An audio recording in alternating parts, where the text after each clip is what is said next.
Bonjour tout le monde, le pilote du vrai te revient avec une nouvelle vidéo. Et bien les amis, vous avez réalisé peut-être que j'étais pas aussi actif dans les derniers sondages, mais je lis bel et bien tous vos commentaires. Et pour le coup, j'ai décidé de compiler un petit peu les résultats pour en faire une vidéo et vous donner mon opinion là-dessus. Who's Who versus Vergo, qui gagnerait ce combat? Alors quand on y pense, Jinbei a battu Who's Who avec une difficulté entre facile et moyenne. Les gens vont dire qu'il a quand même saigné, donc il a fait un petit effort. Et si on est paresseux, Jinbei et Doflamingo ont normalement un niveau très similaire.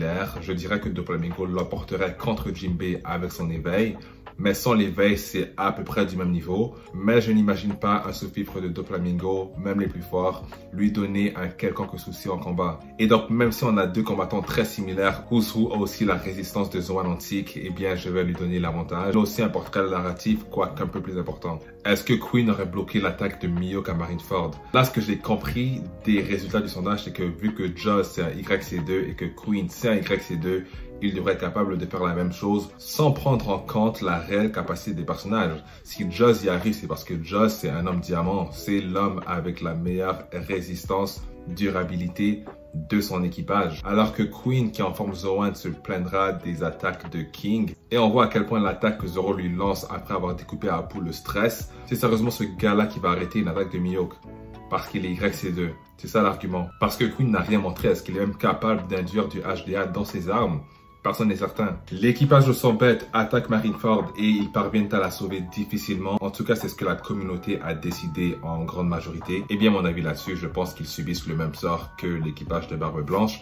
Surtout si dans cette hypothétique-là, les corsaires essayent vraiment de se battre. On sait que des adversaires de niveau Tobiropo ne sont pas un problème pour Boa Hancock et elle peut ensuite passer à un adversaire comme Queen et très clairement le battre avec une difficulté négative. Quant à ce bon vieux Jack qui galère un tout petit peu avec des fourreaux rouges, vous allez me dire que c'est ce personnage-là qui va réussir à rivaliser avec un Mihawk sérieux. Je tiens à rappeler que malgré l'exploit de Vista à Marineford, Mihawk n'a jamais été montré en difficulté. On sait que Mihawk a montré plus impressionnant dans ses combats avec Shanks, dû au fait que ces combats étaient qualifiés comme des combats de légende dont même Barbe Blanche se souvienne. Alors que tout le monde a l'air de s'en foutre de son combat contre Vista à Marineford. Pour preuve, quand Brand New explique la prime de Mihawk, il répare ce dernier à Shanks, l'empereur des mers. Il reste King qui devra se battre contre Kizaru qui a non seulement une meilleure vitesse que ce dernier et donc sans le mode flamme, ben King il est cuit.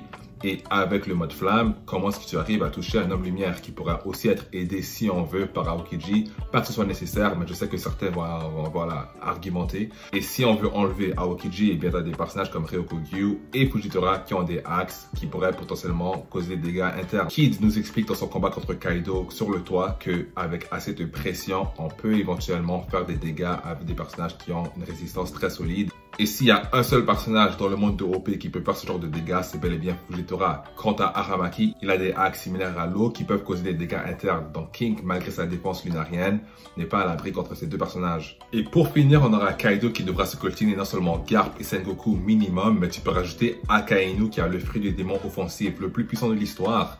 Et maintenant, pour ceux qui veulent vraiment maxer Kaido, imaginons, eh bien tu rajoutes Mihawk qui en aura certainement fini avec Jack. Et on sait que Kaido lui-même était vulnérable aux attaques de Zoro. Alors si Mihawk est capable d'avoir le soutien de Garp, Sengoku et Akainu pour distraire Kaido, eh bien ces attaques feront quoi à Kaido? Bien évidemment, j'ai utilisé les corsaires de base, mais est-ce que les choses changent réellement si on utilise les séraphins? Certes, Kaido, King et peut-être Queen connaisseraient les points faibles des séraphins. N'empêche que ça reste compliqué. On a vu Luffy, Lucci, Zoro et Gaku tous être dans une galère complète contre deux séraphins. Tellement qu'ils ont été forcés de les piéger avec des armes que l'équipage de son bête n'aura pas le luxe d'avoir. À choisir entre maîtriser le haki de l'armement à la perfection versus le haki de l'observation à la perfection, le choix est simple. Si tu n'es pas capable de maîtriser du tout l'option que tu ne choisiras pas, eh bien c'est le HDA parce qu'à un moment donné ton HDO il s'épuise. Alors qu'avec un HDA parfait, non seulement tu peux tanker les coups mais tu peux aussi les renvoyer. Alors pour moi le choix il est vite fait. J'ai pas précisé ce détail pendant le sondage, alors je comprends un petit peu le résultat. Kizaru versus Gabanvieux, eh bien pour moi, selon moi, Rayleigh contre Kizaru c'est kiff-kiff. Mais je donne l'avantage à Kizaru. En vue des indices clairs de l'état de Rayleigh après quelques coups, eh bien Gaban qui encore une fois est au maximum un peu plus faible que Rayleigh, lui ne survivrait pas à cette confrontation. Pour moi, le résultat de ce sondage est un peu un biais de recency bias. Et pour finir, quel personnage parmi les 4 hommes que j'ai ici sera le plus près du niveau de Zoro Prime, donc Zoro EOS? Ce sont 4 personnages qui normalement devraient être plus faibles que Zoro à la fin de l'histoire. Sanji parce qu'il a toujours été, Miyoko parce que c'est son but, tant qu'à rajouter Ryuma et Silver Rayleigh par défaut. Et aussi, ils ont narrativement tous un claim, si on veut, pour avoir ce titre du personnage, voilà, le plus près de Zoro Prime. Si on y va par élimination, je pense que pour Silver Rayleigh, ce sera comme son capitaine ainsi que son ami Gaban. Luffy surpassera Roger et Sanji surpassera Rayleigh. Et jusqu'à contrario, Rayleigh en tant que bras droit du roi des pirates n'avait pas cette ambition en plus qu'à Zoro. Et donc je pense que Zoro va le surpasser quand même assez confortablement à la fin de l'histoire. Pour ce qui est de Ryuma, il a soit le niveau de Miyoko et donc Oda pourra faire d'une pierre deux coups en faisant en sorte que Zoro batte Miyoko, du coup il surpasse Ryuma, ou bien Ryuma c'est juste cette légende mythique beaucoup plus fort que Zoro, j'en sais rien. Mais parce qu'il est littéralement impossible de déterminer le niveau exact de Ryuma, même après la fin de OP, je pense qu'il serait sage de l'éliminer de la conversation. Alors pour Sanji et Miyoko, les finalistes, eh bien la question serait de savoir si Sanji va aussi surpasser Miyoko.